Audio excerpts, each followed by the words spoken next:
welcome to all the delegates attending the 9th Convention of Women Bank Employees on February 8th and 9th, 2025. This convention is being held in the city of Ahmedabad, which is a populous city of Gujarat state. Ahmedabad city has its own trade union history, and Maha Gujarat Bank Employees Association is a vibrant organization of All India Bank Employees Association.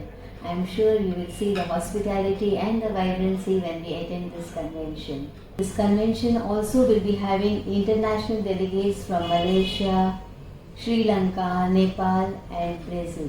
AIBA has organized us, AIBA has empowered us. They have given us this platform to express our views on industry-wise issues, whether it is wages, whether it is service conditions, whether it is gender-sensitive issues or issues of the working class. I am sure all of you must be very eager to attend this convention. For some of you it may be the first time, for some of you, you may have attended twice or thrice. But it is the younger generation which are attending these conventions now.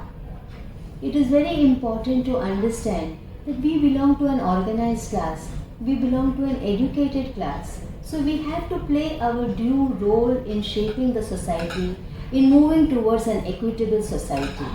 To make this convention more fruitful, I suggest that all the state delegates sit together, discuss whatever you want to say, put up all the points you want to say, so that the representatives of your state will be able to tell it in a holistic manner.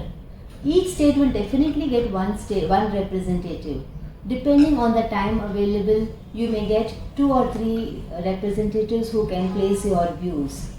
Let us deliberate, discuss and create a roadmap for activities under the banner of AIBA. This can be followed with the state federations and the bank-wise unions too.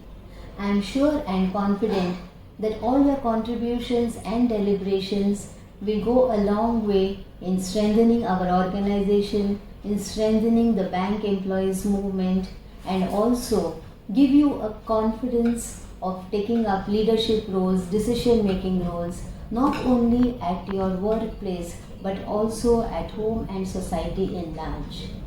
I remember Tarakeshwar Chakravarti, fondly called Dada by all of us.